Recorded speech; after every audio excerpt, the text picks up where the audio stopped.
Hi, everybody. If you've seen our previous videos, Scott and I have been collaborating, filming, and remote viewing orbs, UAPs flying in the sky at very high speeds.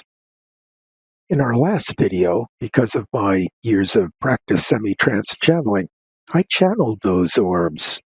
I invited them to appear in front of Scott's camera while he was filming. A link to that video and Scott's analysis appears on the screen now. Based on the success of that experiment, Scott thought to test their telepathic nature for himself. He mentally invited an orb to join him on camera. When he later zoomed up on that footage, there was something barely visible going across the frame. Playing slower, we noticed it touched his face in these frames. So this is not a lens artifact, insect dust, or airborne dandelion. Scott wanted to have this orb remote viewed, and he hired another well-known remote viewer. This video is a detailed review of John Adams' remote viewing session, done before he saw this video. To introduce this project, here's a short interview with Scott where he explains how he got the idea of an orb joining him on camera. John's remote viewing session will immediately follow. I'm at the end of my filming session. I do what the heck? Let me go try it, sort of. Yeah. Point the camera straight ahead, walk out in front of it, make a mental invitation. Hey, if anything's there, show up. Just kind of laughing to myself, like, what am I doing? I'm out here in the woods, talking to things I can't see, I don't understand, and I'm inviting them to take a picture with me. It's kind of weird. From the channeling that I did, you got the idea that these things could be, you could invite these things mentally. I've grown into it based on the number of conversations you and I have had, our experimenting that we did. Did you actually try to invite them into the photo, or how did you know? Well, I have to actually track this thing back about 6 or 8 months ago. I was sharing some of the things that you and I were working on with the director of our company, because she has an interest and her father has an interest in this. And she said, hey, have you ever tried pointing the camera at yourself? And I'm like, no, that's too weird. I just kind of, it went in one ear and out the other. I'm like, I'm not going to point the camera at myself. I'm going to get my UFO. I'm still focused on getting this UFO, right? Right. And so kept filming. I think I shared the experience the day I went to the psychic. One of the things that came up in that session I had with her is she talked to me about spirit beings, and like my spirit being was coming through, and I'm like, what is a spirit being, right? I'm not that much in this space yet where I understand all the buzzwords and the language. Yeah. So later that day, it was a nice day. I went home. I'm like, I'm going to go film some UFOs. I'm going to do my UFO thing that I do, my orb thing. Pointed the camera, did a 10, 15-minute session in the sky. I'm like, and for something creeped in the back of my head about the conversation I had had a few months prior about filming myself on camera. After I was completed filming in the sky, I pointed the camera at myself and I said, okay, if I do have a spirit being, can you show yourself in this picture, right? Oh, wow. Or on camera. And gosh darn it, I looked at the film a few times and I'm like, I didn't see anything. I was expecting like a light. I wanted like the light being that stands next to you. That's kind of what I was hoping for, something very dramatic. And that didn't happen. But then I start looking in other corners of the picture frame and I see what's clearly a face of some sort of being, a profile in the picture. And I'm like, okay, this is weird. This is too strange. Like, really? Let me show it to some people. So I kind of left it behind me. Like, yeah, maybe that was a being of some sort or not. Right. At any rate, the next time I pointed the camera at myself, I think the third time I did it was the video we're going to show today. Okay. If I remember it correctly, I was the same way. I was filming in the sky out at that park. Decided the last minute of filming, because I was getting ready to wrap up, I'm going to walk out in front of the camera, but I'm going to make a mental invitation this time to whatever is here, whatever I'm filming, to come join me in the picture. And I didn't feel as strange about doing that as I did the previous time when this sort of profile of this face shows up in this picture. I thought I was more optimistic about it, like something may show up. And we had that really cool orb show up in the picture right at the end of the video. And I sent it, connected with David to have John do a remote view on that particular object. His remote view was so connected to your initial remote view and the work that we continue to do after the remote view.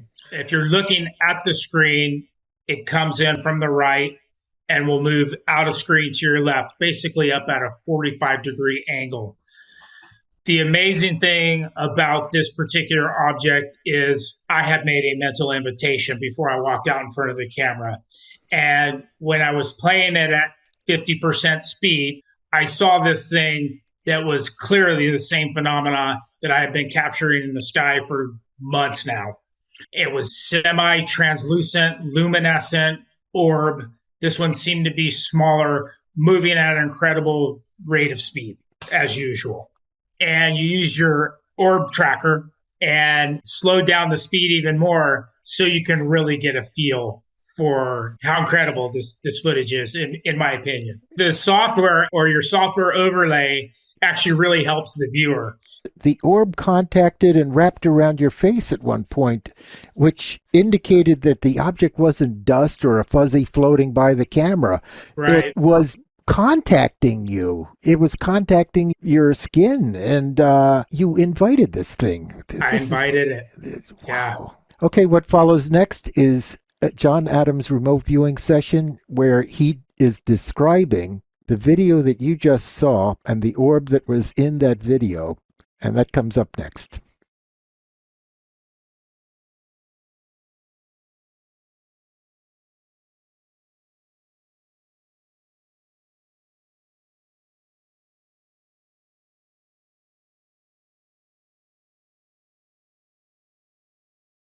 What we'd like to do, what I think would be nice is for Scott to just we go through it with you real quick and just point some things out, ask questions if anything comes to mind, and then we'll tell you everything. How's that sound? Yeah, sounds like a good game plan. Hi, John. Does anybody? Oh, I was hoping somebody could just pull up his paper session and you could just scroll through it on screen share, and some of the impressions we could just. Okay. That's what I was hoping. That's what I was thinking. Okay, so I'm going to share the screen now. What did you think of the session overall, John? You got a lot of data, so I'm assuming you must have been intrigued. Must have been fun to dig around in it. Yeah, I felt like I was really kind of hitting on something there, especially towards the end, and was kind of probing the phenomena. I felt like for a while there towards the end, I was kind of asking directly. And that's some of that came out as a result of that. I know. So it was not knowing what it was fully, but yeah. Well, interesting that when you get the tasking back, it's interesting. It's as if your subconscious was even just knowing exactly the right questions. If any of you guys, Scott, if you want to jump in with anything as we go, please do. Let's keep it loose. The other thing I want to notice right out of the gate is a lot of motion in your ideogram, which is interesting. And it looks like you've declared this as a fluctuating light or something. What is it? Oh, structure light. Oh, okay, structure light. Okay. Yeah. A little messy, but yeah. So that's a hell of a declaration, though, right out of the gate. It's interesting. That's true. Yeah, I kind of wanted to just go with what was coming out, not try to confine it to anything specific without AOLing. I'm just scrolling up. John, just tell me if I should scroll.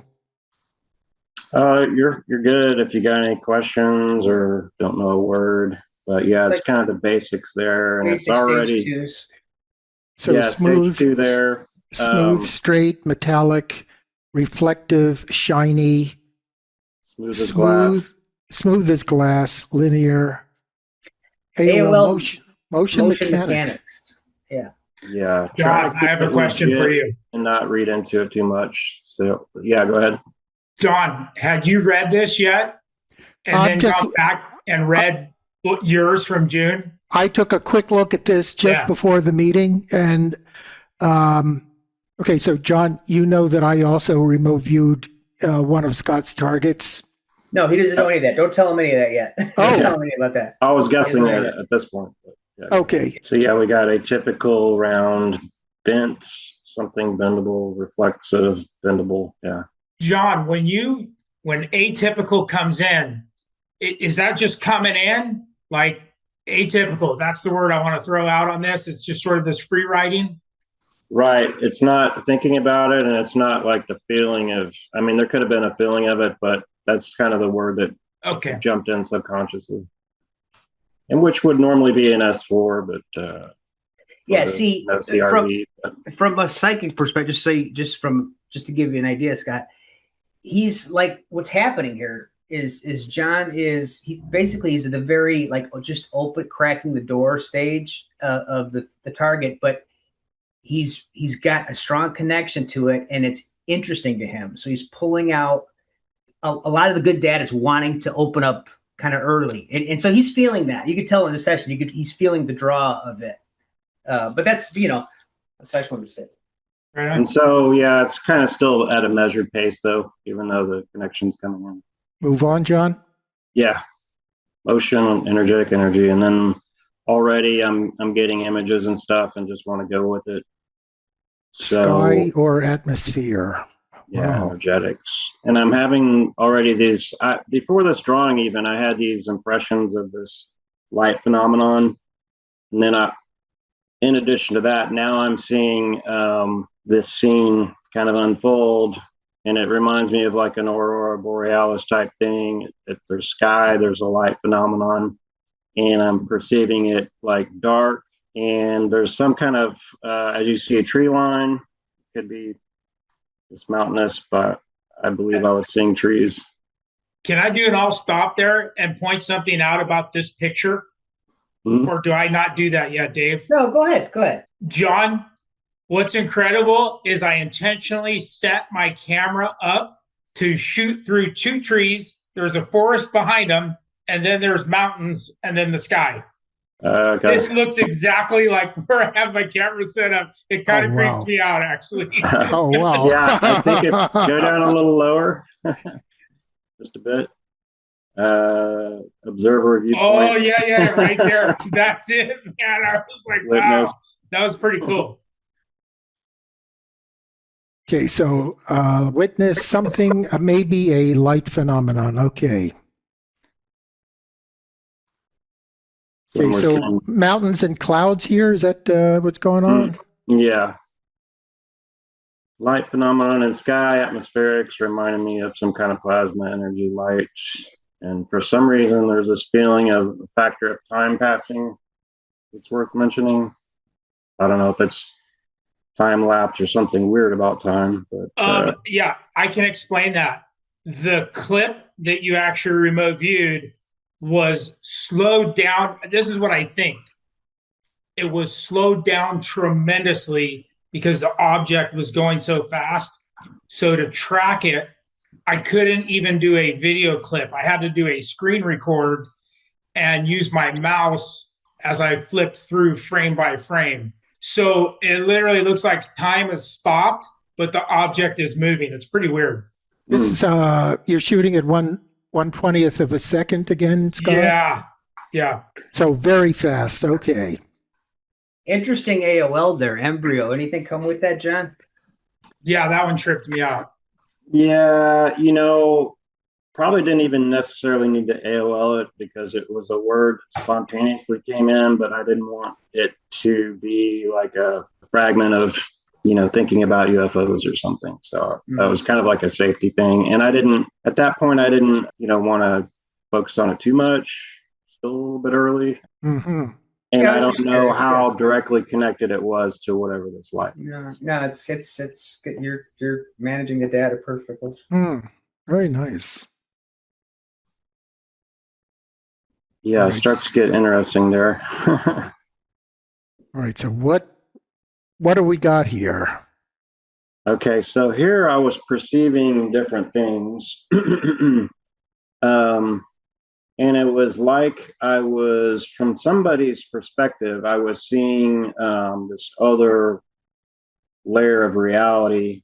It kind of felt like a focus, like you see the circle there. That could be whether it's a viewing port or just a perspective. That's when I saw this looked to me as if, I mean, just even more so, you're describing as if peering, like opening a window into a dimension or something. That's to me what it sounds like you're describing almost. Yeah, but so you're looking at 3D space most likely, and then you're seeing a fourth dimensional aspect or whatever indicated by the dotted lines. And this time I'm kind of perceiving kind of other dimensionality in like a change in gravity or non-gravity. So I don't know what the objects were, but I sort of perceive like non-gravity things kind of floating around. And, you know, I mentioned there was a reference to Darth Vader later, but this also kind of reminded me of a scene in Empire Strikes Back where objects are floating around or being thrown around. So non-gravity basically, or some weird forces. You know what I thought when I saw this is something inside a sphere looking out. It could be inside a sphere, but it seemed to be looking out. I think it may have been a structure, or maybe it's somebody's frame of reference. Could have been goggles. I don't know, but I can interject here. These shapes where you have them in reality and in another reality, I actually have all these shapes that I've caught on different days. Wow. Don, remember when I sent you the rectangle the other day? I think I sent it to you. The rectangle shaped orb. Yes. Okay. All of these shapes I have caught on previous recordings. So it seems like this is a message that here is one interpretation I could make for myself off what I didn't get it the first time. I thought this was my camera lens, and I guess it could be, right? Because it's round. I'm looking at these shapes, and now that you've given me some more explanation, I actually have these shapes in the form of like infrared light or orbs.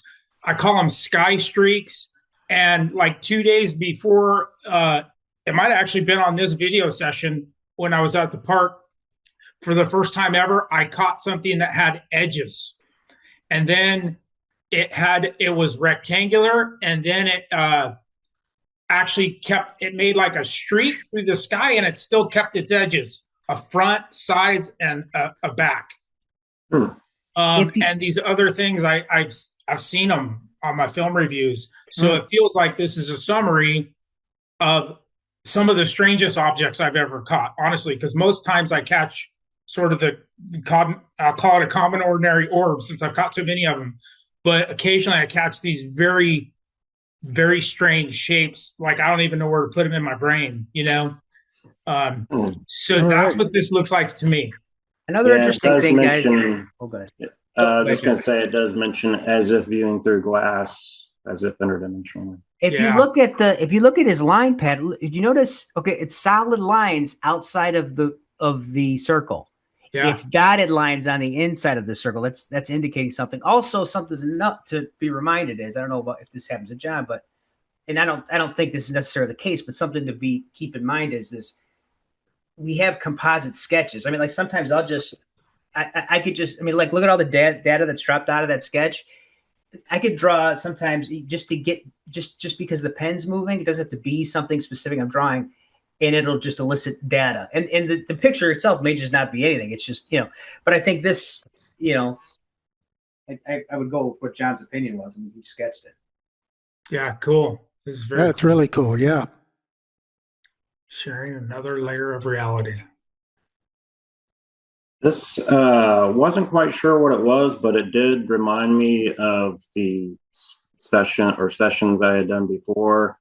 And honestly, it wasn't in my mind. Like I wasn't sure if you were a different client or if you had a different target or whatever. So I was just kind of out of mind. But here it kind of reminded me of like, and I haven't even reviewed the older sessions, but I wanted to say like there was the feeling in the last one of some kind of debris or something like that. And this kind of reminded me of that. So I don't know, but it was like this glowing ember and this epicenter. I don't know if that was the center of activity or something. What I did, John, was Scott gave me some footage after I did my remote viewing, and I zoomed up on the orbs and included them in the movie in slow motion.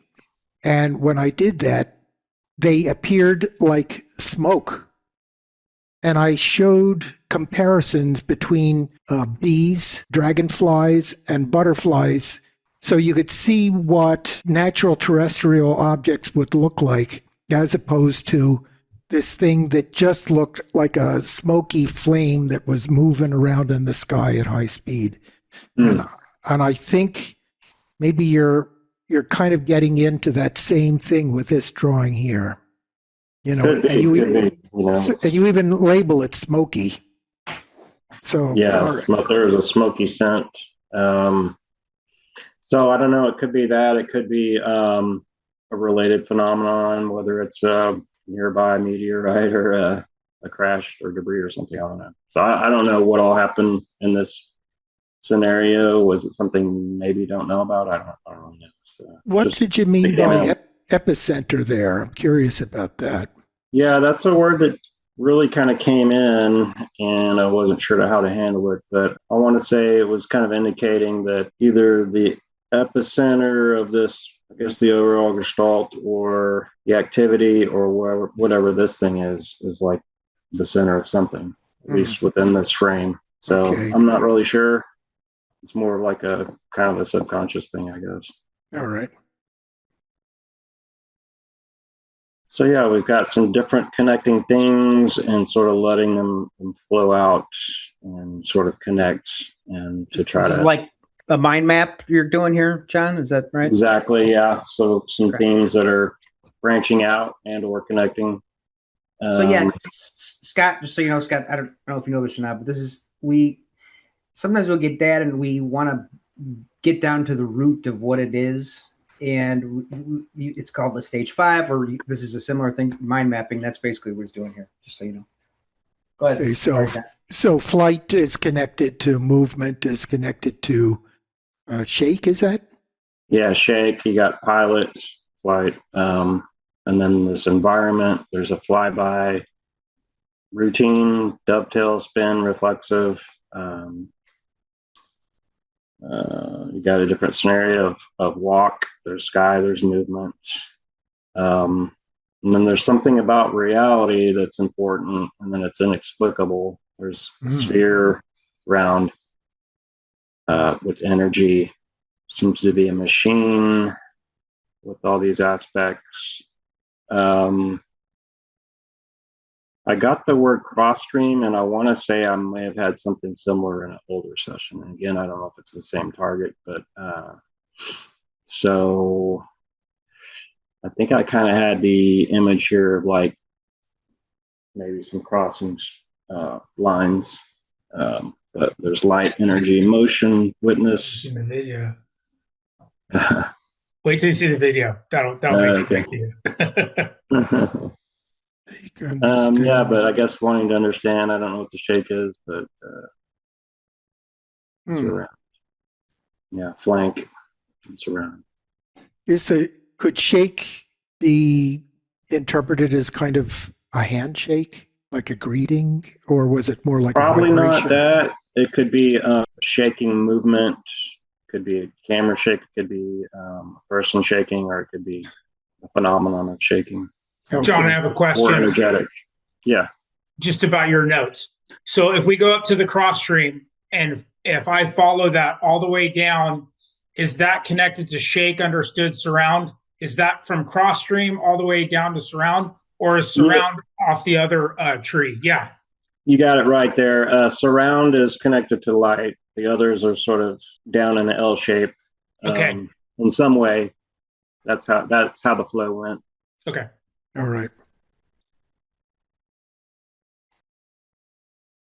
Okay, so there is something here that is involving other dimensionality. Yeah, it's like an overlay is present, or I'm seeing things from an energetically different perspective. The activity seems to be associated or involving the sky, and there's radiation of energy or energy involved. There's also strange motion. Something reflexive is also occurring. It may be risk aversion. Time is an element in that it may actually be dilated, slowed, or changed fundamentally. I have the sense of plotting coordinates, perhaps in flight. Wow. What do you mean by reflexive? I don't know. It's just something that came in. And reflexive. I don't know. Could be a reaction, or more in terms of energetics. I don't know. Okay. So you get into some questions here now. Mm-hmm. Yeah. Who or what is involved with these things, if anyone? Because I'm kind of trying to frame it open-ended. Light culmination, energy. I see light, energy / orbs dancing in clouds, hanging in clouds. There's frequency, telecommunication seems to be an impression. It is higher dimensional, light, open, free. And here I see, I had this image come in of like seeing a hatch door with an insignia on it in dark red or maroon or something. Yeah, can you talk about this one? This one grabbed my attention. Yeah, so I saw that. I kind of looked inside there. It seemed kind of like a cockpit, put spacious, and then I put ish because I wasn't sure how big that was. And then I had the phrase Moonlight Sonata come in, like, it could be at night. And as far as sonata, that could be symbolic in a couple of different ways, but like dancing maybe or something. What's going on? Yeah, dancing and that kind of thing. Okay. Space. I put space earlier as well. Wasn't necessarily indicating, this is in outer space, but maybe it was connected in some way. Energy, frequency, and bandwidth. Mm. Any guidance on what bandwidth represents there? I'm not. I would just be speculating, with just some obvious things, like in terms of either seeing in a certain bandwidth, receiving data in a bandwidth. Yeah, maybe there's a reality. Scott, I see Scott smiling there. Go ahead, say something, Scott. Okay, so John, when I go out and do my filming, I'm intentionally trying to get these things. I use a frequency transmitter, and I transmit a frequency sound, a specific frequency sound, and the radio frequency. So I'm doing 2 transmissions, 2 different types. One you can't hear, one you can. Okay. He also has a camera that can shoot in different light frequencies, different bandwidths, infrared and ultraviolet, right, Scott? Yeah, good job, Don. You nailed it. I didn't even think of that. Yeah. Okay. Something very energetic here. Yeah, and this is a case where, I'm not really it's not really scribble. I mean, it is. I'm kind of going with it and feeling it, but I'm also kind of seeing this sort of dark energy. I don't, know what it is. It's not necessarily indicating like the phenomenon is dark, but there's something right here that has a darkness, and it's there's limitation, and it's wanting to expand. This is so interesting. Yeah, this one kind of tripped me out a little, but let me explain the location. This is the only connection I could make, right? And you have to be pretty open-minded, which I think everybody here is. The park that I film out is a county historical park. It has old buildings from around the county I live in that have been moved there that are of historical significance. Okay, so buildings from the 1800s, early 1900s, etc.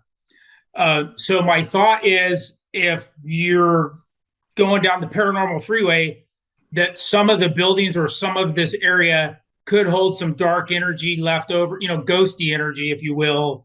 I don't know, because we don't know what happened in those buildings, right? but we just know that 1800s were probably a little more violent than today. Sort of the Wild West buildings. That was the only thing I was thinking in terms of your connection, maybe to the actual location that I was at and the other energies that could have been brought there by humans by moving the buildings there. That makes sense. I did put place in, like, I put junction and flow, so maybe there is a sort of junction point of this energy. My mind goes way. to dark energy, as in, like, not like negative, like, but just like dark energy. You know what I mean? Like, what the scientists talk about. Yeah. I mean, I don't know, but that's the way I felt. I felt it was like some form of conscious energy. Okay, I'll go with you guys. I like that better. That is sort of like wanting to grow, to expand.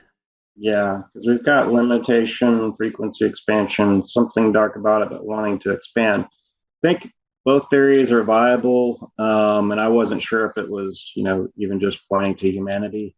So, yeah, we got some possibilities there. A lot of times the remote viewing data is kind of multidimensional in that all of these interpretations might be accurate in a way. True. Okay, the energy I am now seeing is usually shaking, that really describes what we see when we look at these videos. These things tend to jump because at 120th of a second, these things are moving so fast, they don't just move in a kind of like an animated way. They tend to jump. So would you agree, Scott? Yeah, to me, and I don't think this is the way it really is, but it looks like they disappear from the screen and then they reappear somewhere else on the screen, but on the same trajectory. Like you'll go through 5 frames, it won't be there, and then the 6th frame is there, and it's sort of on the same trajectory, left, right, up, down, angle. Okay, so I've got something similar on. Like a vibration, earthquake like that rattles everything to the core. Okay, all right, yeah. Sort of like what we're seeing. Web of truth versus web of lies. Okay, well, what's your thoughts here? My thought on that is, with being careful not to go into AL drive here, I'm having the feeling of the truth about unexplained phenomenon, UAPs versus, cover up and untruth. Okay. Yeah, that. And I'm seeing these dancing orbs in clouds. Now I get it. Now you've got it right with the things there, the path and the orb. Okay. Yeah. That's cool. I love that picture because that is a great summary of what I catch photographically speaking or video. Okay. At this point, I'm like, so I think this is the same client, and I kind of remember seeing dancing orbs before, so I may be onto something here. Okay, so information expansion, witness, money, guardrails, redirect, punitive, and ostracization. Okay. Is that supposed to be numinosity? Pneumosity, like I didn't look that one up, but I guess numbers or that's what that refers to. Okay. Yeah, not luminous, but yeah, pneumosity. Okay, did that word just come to you? That is a very unusual word. Yeah, it is. Yeah, these words, and sometimes that's an indication you're onto something, is when you have something that's agreed, absolutely, yes. Yeah, so explication, words that I might be familiar with but may have to look up, and then it makes sense. And I sent David this heterology one that was interesting. Talk to me. What is? I don't even know what that word means. Let me tell you. Let me tell you what it is. He sent it to me. I'll tell you exactly what it is. Yeah. It is that word heterology. He goes, here are some interesting things about it. He just sent this to me with the session. Key aspects of heterology. Biology and morphology refers to structural differences in organisms where parts might seem to correspond, e.g., wings of bats versus birds, but are not homologous due to different evolutionary origins. Philosophy and Social Theory, developed by George Batali as the science of the heterogeneous, exploring elements that are excluded, sacred, or other to normal society. Michael D. Courteau also used this to describe the study of the other in historical or mystical discourse. Interesting. Wow. Yeah, I thought that I was just barely understood that. That's pretty ka-ching, a couple of dollar words in there. Awesome. All right, so should I move on, John? So before we move on, I don't know if this all makes sense to you here, but we have, like, on the one hand, this information expansion and witness of events probably, and then these are sort of the limitations or negative parts surrounding it in whatever way, society, whatever the case. And this on the right hand is, with these brackets, is kind of more of an outcome of the two, or in the future, or something like that. That makes sense. I'm sure there's things too, because Scott holds stuff back too. I'm sure there's stuff in this session. The middle five me words are standing out so much to me, because I got some shit going on with my business right now, and all five of those fit it. Yeah. And I was probably out there filming, thinking of that, right? And so my powerful thinking, because this situation's bothering me so much, is overlaying it. Interesting. Yeah. Okay. All right. Yeah. Thanks for actually mentioning that. It's really helpful, remote viewer, to get this kind of feedback. All right. Sorry about the profanity. I just that's for me. Those words were for me. Okay. All right. Page 10. Motion, event, listening, field of view. Listening to field of view. Movement or occasion, light movement. And AOL cattle. Yeah, let's get over to the cattle mutilation. Cattle mutilation. Come on. Well, that was an AOL, okay, so it's not like an official thing, but all right. Yeah, so He could just be spooky. Something spooky's happened. Something weird's happened. Right. Yeah. It's not like I was thinking of cattle mutilation. I wasn't necessarily analyzing, but it's something that crept in and just put it there. Yeah. Sometimes it's just, you need that place when you're surfing a wave of noise, basically. So sometimes you just need to. I love this first statement. Oh, sorry, Dan. Okay, I feel as if the source of the light is positive. Now, remember you said that. You can't go back on that now, John. Yeah. I get that they are. I get that they are stewards of the light. Stewards I love of the that light. impression. That's so good. Wow. I mean, may I applaud here? What came with that? I mean, that seems pretty positive to me. Yeah.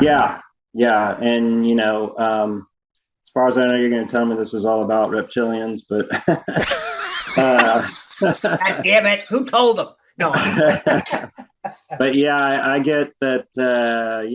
Probably higher dimensional beings, stewards of the light. Yeah, and at this point, I think is where I focus in and then actually say, okay, stewards of the light. I'm gonna, probe you further or ask questions or something. Here's my question, real quick, and this is the $1 million question for me: are these things alive? If you're asking me, I think they're, very much so. Now, they could be artifacts of something or an extension of something. But as you see a little further, it's something much bigger, and we're dealing with infinities and almost, beyond what our little brains can understand, our physical brains can understand. That makes sense. Go on, guys. Beautiful. It seems that whatever activity in relation to the light source of light is way bigger than a single event or explanation in simple terms. Right. It is more a matter of infinity. Wow, you're getting notions of infinity here. Yeah, it's definitely much bigger in like a higher dimensional sense. And infinities. Wow. fourth I'm so dimension impressed by this allowing- session, man. Yeah, I'm a this little session pissed is off, to amazing. be honest Yeah. with you, John. Sorry, So guys. good. This one struck me though. I perceive a joy, Yeah. a joy in Yeah. involvement, a joy in Joy and movement. Movement, yeah. in movement. Wow. Okay. Yeah, this is Is that tying in with my stuff there, Stott? With your channeling session. Yeah. The prancing and dancing. You almost have That's a right. phrase in your channeling session that is close to that word for word. How many times does he say dance? Has he mentioned it? And then is it in this? You know, he mentions it several times, just Yeah. out of his own mouth and in the session. Mm. Yeah, that one I was like, oh, Don's gonna love this. Just totally connects. Well, you know, I find it really fascinating that our sessions are hooking up like this. Yeah. Yeah, John, just to say very briefly, we're talking about the same things, but I did it in different words. Okay. You're gonna have to watch his video when we're all done with this, John. He's got a couple of videos. But Okay. this here again, there may be a negative source of energy here. But again, this comes back to my mind as like dark matter or something. You know, like at least in could my be. head. It's kind of hard to place it there, but I feel like we're dealing with these stewards of the light, and then we have this dark energy that, from my perspective, could be related to either the darkness of Opposing this forces? dimension, Oh, or maybe the interesting. place or location that he was talking about. I got you. There was one other thing that did happen while I was out there filming, which rarely happens. An older couple approached me while I was filming, and occasionally people ask me what I'm doing, and I have to determine, do I lie to them and tell them I'm shooting nature, or do I tell them what I'm really doing, right? And so I was honest with them about, hey, I'm out here trying to catch, UFOs. And the wife was very interested and was looking at the pictures I was showing her on the phone, and the husband was, the typical poo-poo, and it's all bullshit. Yeah. This is bullshit. Yeah. Yeah. So this You're makes me fucking think crazy. maybe that was his energy. I have one other spin I can add to this dark energy thing, and that is when I channel some of these conscious intellects, they tell me that they can move through physical matter. They can come into the room where I am, pass through walls and all of that. And I'm just wondering if that's kind of what you're picking up here with this negative source. It's like, in other words, like it's a different polarity. It's moving through existing what we think of physical reality easily. Another idea is that so we've got something that's potentially positive, light, whatever, free, dancing around. You could also have The antithesis of that, like a right form. involved in some way in the same location or in general. Would those be black orbs? Because I Black catch triangles, those. maybe. I catch I don't black know. orbs. Okay. Okay, so let's move here. I see tall landscapes of clouds right on, like an icy, vast area, but an expanse of clouds.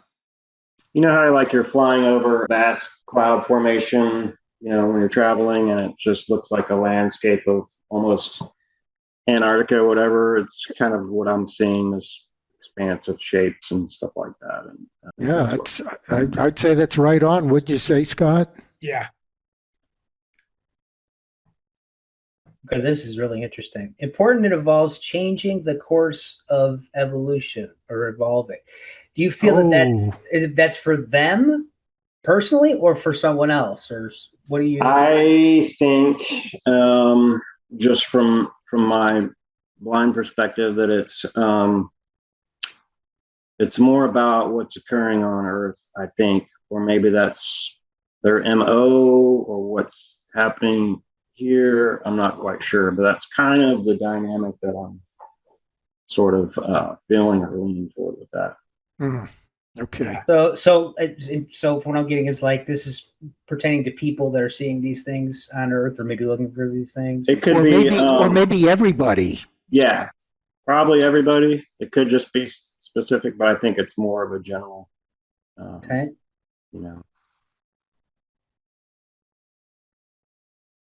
What do we have here? These spheres Notice he's already just given up. It's like at this point he could tell. It's like these are either spheres or I'm completely off the mark. So he just relents. And he just straight up calls them spheres.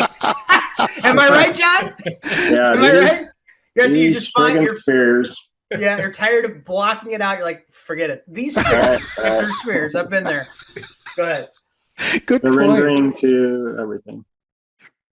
Yeah, these spheres are levitating here with immense power, and this is to a point where I'm starting to have a strong level of connection, experience, immersion. It's almost like I'm in ERVing here, and so I'm really kind of experiencing it. And yeah, I'm just going with it. It seems as if they can open up dimensionality. So I put like my stomach could just explode, expand dimensionally. I'm feeling these energies like it could just blow reality apart.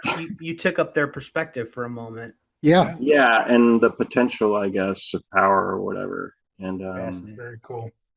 Knowing this in your heart is comforting. So it's like reassuring that there's all. That was such a beautiful. I was really, especially because John is a teddy bear, but he's very. He keeps things close to the vest. So to see him put that in a summary, I was surprised to see that. Actually, John, it was like I felt like you really touched, their consciousness or something. You were really in the groove, buddy. You were gleaming the cube on this one.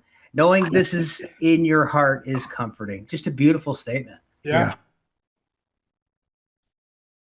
I got one more page. Okay, main points: expansion, extension, evolvement. Okay, joy, energy, widening the field of view. Would you say that's meaning your I think here we're talking perception? about. Yeah, I think here we're talking about perception. And then things that you wouldn't believe is kind of a phrase that comes, but also the understanding that it's just so much more. Sometimes you get things you get things when you're dealing with life that's a little more aware, Scott, and it's like they're whispering in your ear. It's like you're asking a question like, what is this? What's this all about? And it's like they're saying back things you wouldn't even imagine. Yeah. Yeah. And here, like I say, I was intentionally kind of connecting with the target and whatever this source of phenomenon was. So I felt like I was even getting a little more and maybe having a kind of not a conversation, but an exchange, I guess, with at least data. So power and depth beyond understanding. Being in line for graduation. I got to ask you, what's going on here? This again speaks to what I believe is people in general. It could be something specific, like Scott himself. Promotion. Job well done. I really. And Don, you've sort of been on this journey with me. I mean, I've shared so much with you. When I read that line, I'm like, okay, I'm gonna graduate. I'm gonna keep filming. I'm gonna figure this stuff out. Dare I allow myself to believe this? Okay. This is really interesting. Another question I have for John. John, did you feel that they knew you were perceiving them? No, I didn't. It wasn't like I was seeing like individuals or anything, but I felt en masse or like energetically. Yeah, like real time, and there was some kind of connection. I mean, did you sense that there's awareness that you were poking around? Yeah. Okay. Yeah, and this is all part of this energy. Yeah, and the reason why I say that too is because there's been times where I've done esoteric targets, and when some of the friendlier things that are more aware, it's kind of almost like they invite you in. And they kind of show you around as best they can. I mean, that's just from my experience. Is that kind of what it felt like to you, John? Yeah, that can definitely happen. It wasn't like a formal invitation, but I felt like that. It was like making that sort of energetic handshake and even further warming up. And it's probably two-way. But here I've got all this bigger stuff happening that's kind of beyond typical perception. I'm all putting it all together. So indeed, all of this stuff is like kind of touching on infinity and all this immense power. So you're looking at certain things and trying to put it all together. It's not like seeing someone in a room or a being and, hey, how do you do, sort of thing. Mm-hmm. It's all kind of just more complex and irrational, almost, you could say. Now, you guys have any other questions before I read the tasking and we could watch the feedback video? Let's get into that. Scott, do you have any more questions? No Okay. Scott, can you show something? Can I share the screen and Yes. you pick it up? Okay, all right. I'm going to Let me read the tasking real quick to you, John. It's and this was his tasking. The best. Oh, I was reading the email. Okay, so describe the fast-moving object of interest and why it seems to be directing its attention or location toward the human. Why is it there? What is its purpose if not interested in the human? And then where did this object come from? Well, All right, you guys seeing the screen? Okay, Yep, we see you with the hat. Yeah. Okay. All right. So let me give you some context. I've been filming 20, 30 minutes up in the sky. I'm like, what the hell? I'm going to walk out in front of this camera, point it down out in front of me. I'm going to walk out in front of it, film myself, and see if anything shows up. It was right at the end of my filming session. Oh, before we play this, one more quick question. John, the last target I gave you, did it feel like a different thing altogether or the same kind of a thing? Got to keep in mind, A, I didn't go back and review it, and B, I didn't want to like have that influence this. Mm-hmm. We don't know. You know what I mean? I'm just asking your Yeah, that's true. I wanted to say that it had to be related because I was getting some familiar things, with the light dancing around, and there was something else, I forget what, but it really reminded me of it and felt like it was probably connected. Okay. All right. There were two connections with both of his views, right? Oh, okay. Yeah. There was some sort of ship in both of them, even though the phenomena on camera looks like light phenomena. So the only thing I could guess is maybe there's a ship somewhere else, because the last view was more about something coming in out of curiosity, right? And this view was more about, it looked more like what Dawn had channeled and remote viewed, but also a spaceship or some device was in the area.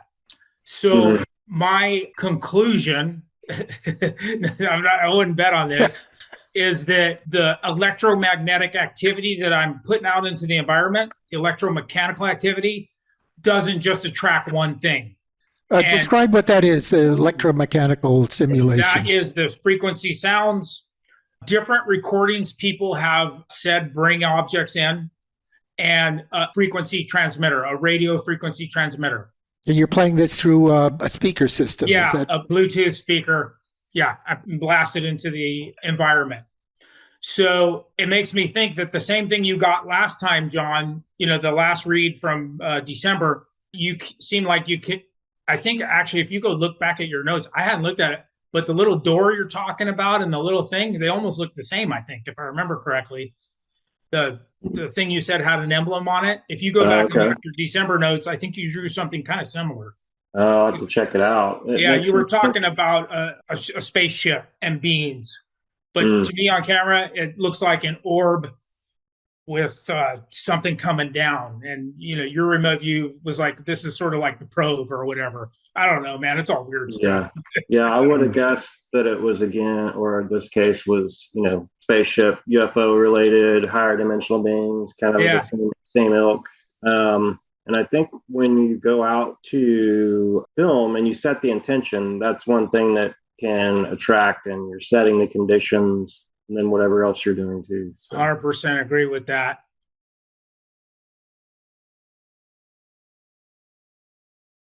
I'd like to share the screen again because I've got a little bit of a surprise for everybody, including me.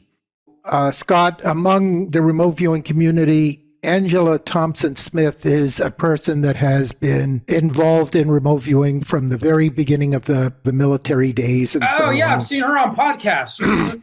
She sent me a message saying that the orbs are real and that they are conscious, and she just sent me a spreadsheet.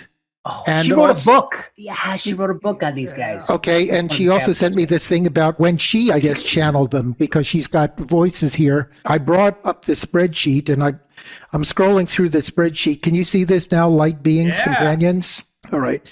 Voices from the cosmos. Description: light beings, milky, glowing, luminous, with very loving emotions.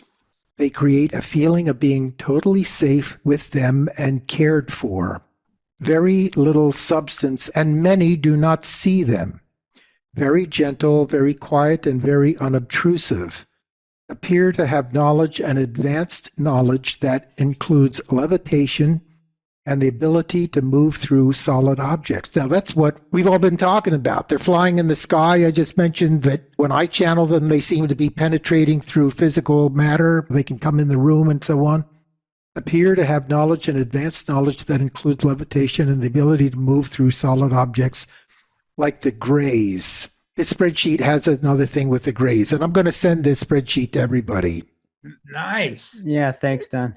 Yeah, I forgot. I read that book years ago. I forgot all about that. You do not need Earth resources to survive. I thought that was very interesting. In other words, they're just happy-go-lucky in whatever it is that they're doing. Light beings are electrical and simple in nature.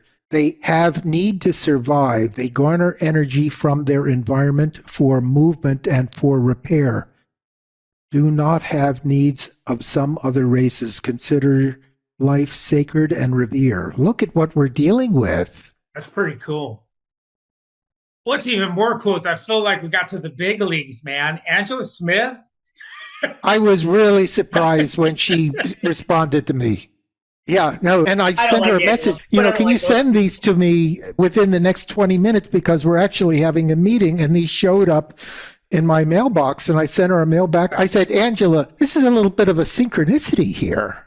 Wow. That's cool. So Don. she saw your video? Is that what made Look at my Facebook post, and you'll see her original comment there. Okay. Sorry. Yeah. Now, I will say, from my perspective, or experience, there are different kinds of orbs. It could be, a discarnate being, an angel, or, different kinds. Yeah. So, that's definitely one good. There are, like you've seen them on Skinwalker Ranch, there are literal drones that are spheres. They're silver. They're metallic looking. I don't know. I've done a couple projects on them. That's to me, those are just like really advanced drones, but they're physical. They're in physical space. They're metallic. I don't know if they're nuclear powered. Who knows? I don't know what's powering them, and they're like powered by like super sophisticated AI is for what I've seen. So that's one of, which I don't think that's this at all. I don't think that's this. I think this is something else. This is more like what we were looking at. Yeah, this is not a booga sphere. Is that what they call that thing? Yeah, it's not a booga sphere. But it makes you think that like life comes in a myriad of different ways. Like we're just scratching the surface. Cool. But we are some of the few that are aware of it. And look, we're actually studying this thing. Yeah. We're using tools to like probe it and understand it. I feel they're interacting really significant. Yeah. They are interacting with Scott. Hear that, Scott? Yeah. If I could calm my mind one of these days, maybe I could talk to him, but that's why I got the damn camera. When I heard about this experiment, I thought that's what you were doing. You were trying to call them in. Did you? Not in the beginning, but now I will have silent conversations along with the stuff I still do, the electromechanical. And sometimes I will ask, because you did it with your channeling, I'll ask for a sort of a specific movement, and I'll note it on the time and go back and review the footage to see if they made the movement when I had requested it. Yeah. So I haven't seen that yet. It hasn't occurred. The only two weird things that have occurred are this, because I went out in front of the camera and did an invitation right? If anybody's here, come on down. You know, it was kind of a WTF. I'm Yeah. at the end of my filming. And then I think I showed you that picture where there was like a bean up in my patio. It was like the head of a bean. Well, John, just so you know, these guys, he called them up, and Don channeled for 5 minutes, and he goes, "All right, now go set up the camera." He set up the camera for 5 minutes after he channeled, and Don said they should be. They said they'll be prancing out in front of the camera, and in that 5 minutes, there are like 5 or 6 or 7 or 8 orbs, like literally prancing, like dancing ponies. Like, It's Yeah, cool. yeah. Freaking insane. Dancing lights. It That's was a interesting. cool experience. I think for Don too. It was for me. It was. This is really, I don't know how to like deal with this. It's really kind of amazing. All right. So Speaking of the different kinds of orbs, I had one come, and this was in my early 20s, came in one night and actually pulled me out of my body, and I had an out-of-body experience. wow. Awesome. Probably the most powerful experience I've ever had. And I remote viewed it later, some years later. And they were basically higher dimensional beings.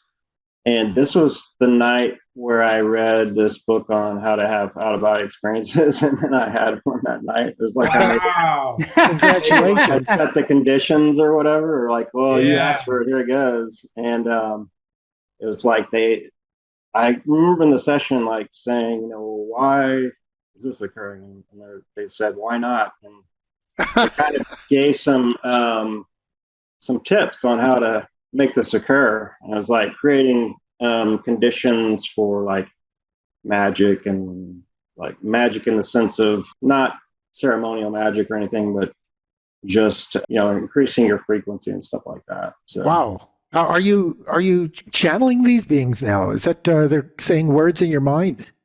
that could probably happen in some remote viewing, and I still do automatic writing. And usually in the past, when I tried to channel, it was usually automatic writing. I don't do so much of that anymore. But you know, like we've talked about before, I've used a board. No kidding. So did I. That's where I got my start. You, with a Ouija board? First a Ouija board as a teenager and 20s, and then I got one of those psychic, what was it called? It was a psychic board that they channeled on how to make it and improve it and like make it more in tune with positive energies, but they're, you know, it had like colors and words. Okay, all right. So Not this, astrological the A puzzles. through M and N through Z. And Yeah, not just that. but Okay, had- yeah. so, anyways. All right. Thanks again for the hard work, John. Good job, Yeah. buddy. Thank you, Yeah, John. no problem. Top tier, Glad to be a man. part of Top it. tier work. Top tier. Cool. Yeah, it was really amazing, John. Congratulations. Thank you. Yeah, it was a fun project.